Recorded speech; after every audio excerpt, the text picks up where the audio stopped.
Welcome to the Following Films podcast, where we dive deep into the world of cinema, storytelling, and the creative minds behind it all. I'm your host, Chris Maynard, and on today's episode, we're exploring the fascinating intersection of horror and documentary storytelling.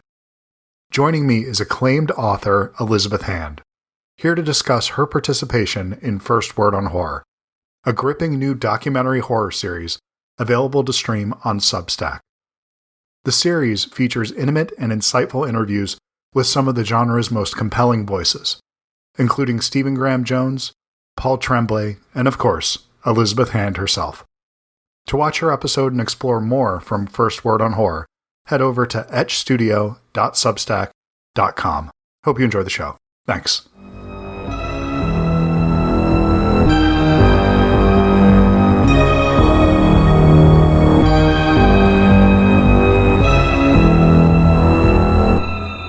Thank you so much for taking the time to do this. I really appreciate it. Oh, you're so welcome. It's a pleasure to be here. I really enjoyed your segment in First Word on Horror, not only for the things you said, but because I spent the weekend reading your books. I thought I had read Generation Loss years ago. It's one of the, but I hadn't because I picked up Available Dark, and that hit so close to home in so many weird ways that it was clear that I would have just finished all of the cast books, a aging punk rocker, all that stuff, interest in photography, and it was just aligned so much with my personal history, my Oh, personal thank you. distaste for black metal that I have that a lot of people don't appreciate.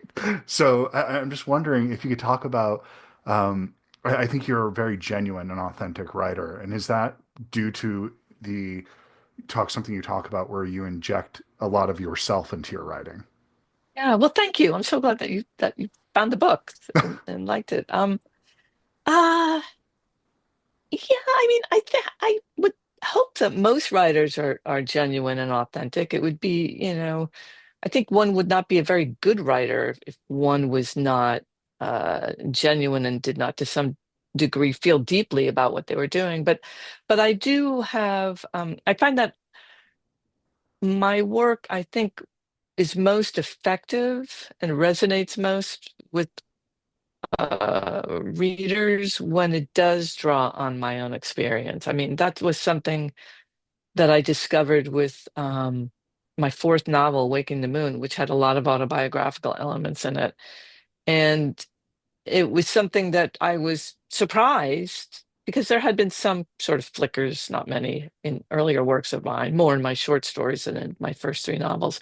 But I felt like, oh, wow, people resonate with this. People like recognize that this is a person that they could know, or and that they feel now that they kind of do know from reading a novel. So yeah, I learned from that, and I learned from that as well. And then later books that I could write in the first person, which the Kafniri novels, starting with Generation Loss, are written in the first person. I actually have to make an effort not to always write in the first person, just because that particular voice comes easily for me, even though it's always a different voice because it's never except with the exception of the cast books, it's never the same character speaking. Right. But it is that does come kind of naturally to me. So I don't know whether that's because it's drawing on my own um, history and experiences. Probably it is. Yeah,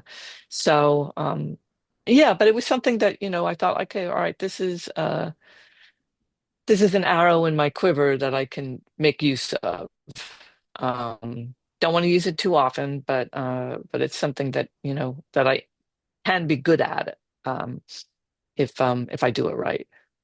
Well, and I think you do because you're able to inject humor and these level of details into it that might it doesn't matter if you're not familiar with kind of the 70s punk scene and these kinds of artists that are talked about, or Dick Dale or Chuck Berry, or all these things that are brought up in these books, because it's the way that you talk about them. You can tell if it's real or not. It's kind of like when you see a performance and if if this is a true experience to them or not. And you don't have to have shared that personal experience, but I think there's something that can ring true. It's just that it's just honest, I think. Yeah, and well, and it's fun. It's like you're getting to turn on people to something that you're Yeah. you're feeling passionate about, you know? It's like, "Oh my God, I saw this show last night. You know, you should go see it too. Wait, you can't go there, so I'll write about it." Um, so it is a way of kind of sharing one's loves with other people, with readers. Oh, absolutely. And it's also, I think something I didn't hear you talk about in your segment in First Word on Horror that I really that resonated with me was your sense of humor. Because your books are actually, I think, because I read this and I read your Hill House continuation. I think there's a lot of humor in both of them. The line about in Available Dark, we talk about it's as if the birds won the when she gets the beer and it has the bird on it and it's as if the birds won Alfred Hitchcock's The Birds. I literally laughed out loud when I read that, and it's just there's these self-effacing moments, and in a book that's very dark, it definitely has moments of levity. Well, thank you. Yes, I I can be funny.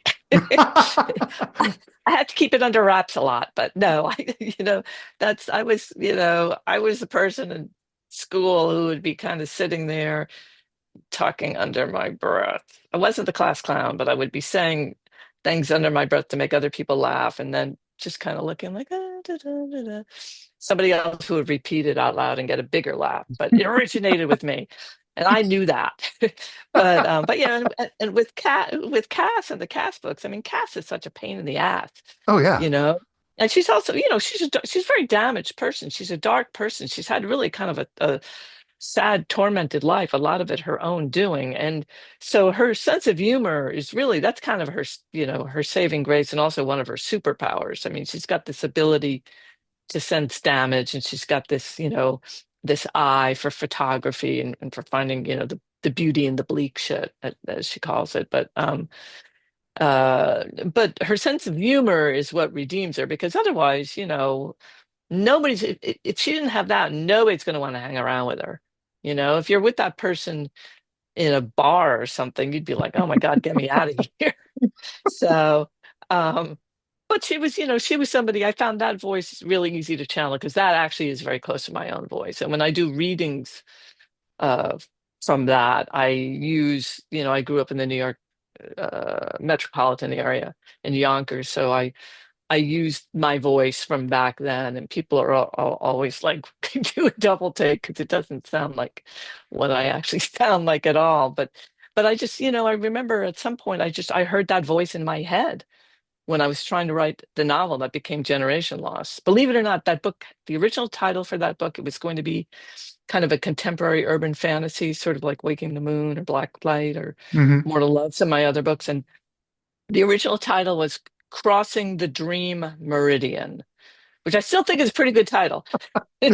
But it was a totally different book, except that so many elements of the book ended up being translated to Generation Loss.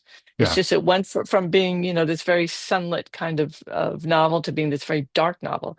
But the setting, the characters, some of their names, all of these things. But then Cass's voice just kind of came to me one day, and I was like, oh yeah, that's like it wasn't exactly like talking to myself, but it was probably the closest to talking to myself that I've ever experienced when writing something.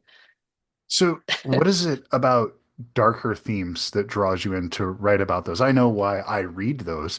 I'm wondering if it's a similar thing for why you create those worlds. Well, I'll answer that quickly, and then I'll ask you why you read them. Because for me, I've always been like that since I was very young.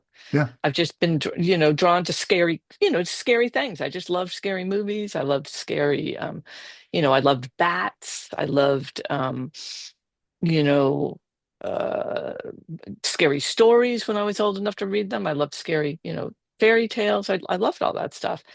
And I think there's a genetic component to it. I think it was something that was just, it did not come from I had a very happy childhood. It was had nothing to Yeah. do with that, but it was just something in me. And from a very early age, that's what I wanted to do. I wanted to write ghost stories. I wanted to write scary stories. And I feel incredibly fortunate that that's what I've been able to do for a career, for my life. But why do you like to read them? I If I think can turn that back. Sure. I mean, it goes back to childhood. And there was a point in my life when I was very, very young. I was scared of the world. Up until I was in like third grade, I would get freaked out every time there was a thunderstorm. And there were books that I read and movies that I saw and these stories that I would just start throwing myself into because it was a way to kind of build up calluses. And I started finding a way to get scared and be safe. And then that ended up growing out of that and it's made me a much stronger person. And then eventually it became, how does the magic trick work? It's, when Hmm. I read a line and how did they evoke that fear in me? How was that impactful when, you're describing a photograph and that imagery becomes so vivid in my mind? How did you do that? It wasn't that you were using overly flowery language or anything like that, but there's just this construction of this sentence hit me. And same thing with the film where I would just start breaking things down and seeing how does it work? And yeah, it's just been a fascination since as far back as I can remember. Yeah, and but not everybody is like us, No, no, no, you no. I know, know it's a little bit which unusual. is interesting. Yeah. Yeah. There's a So, lot of people that don't like horror. They don't like scary things. And I find those people very difficult to understand. I mean, that's pretty much me and my wife. It's one of our favorite things to do is sit down and watch a horror movie. I can't think of a better way to spend a Friday night, having a reading the same book together. It's incredible. I love that, sharing that with her. yeah, yeah, I do too. Yeah, it's a great thing. Absolutely. Well, I know we're running short on time here, but at the very least, if your participation in this documentary series, it's spawned at least one new fan. So Oh, well, I thank really you did so enjoy the much, Chris. stuff. That's great. Well, I'm Well, so glad. And it's great to talk to you. Great to find somebody else who loves scary stuff as much as I do.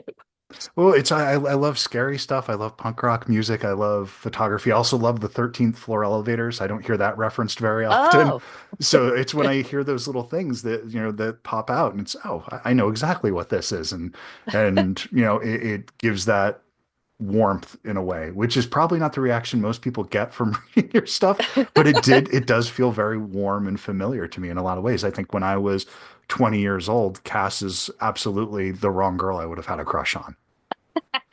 yeah. Wow. Good for you. You dodged that bullet. Oh, I got out of it. I was never cool enough. I mean, don't get me wrong. I would never have pulled it off, but yeah, it just, Oh, it, she it- probably, she probably would have liked you. She would have liked to hang out with you, go to the movies. You could have gone and seen Young Frankenstein together. there you go. That's awesome. Well, thank you, Liz. It was so nice to meet you. I You're appreciate so it. welcome, Chris. All right. Thank you so Take care. much. Yeah. Time enough to figure you out. Time enough to write this down. Wish me luck, give me hope.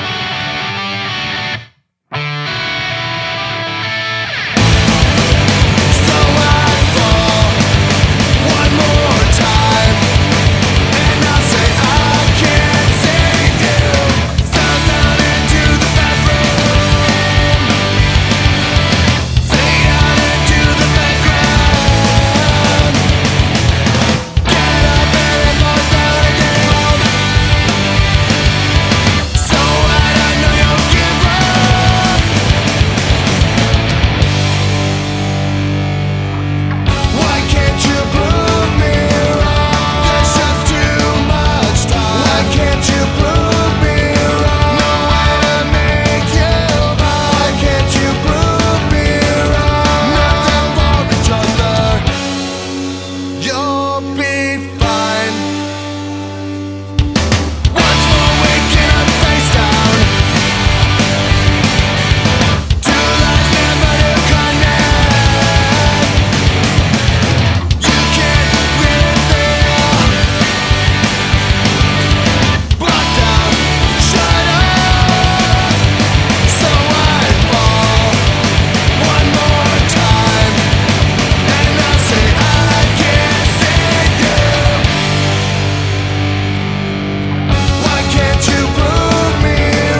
voice crack.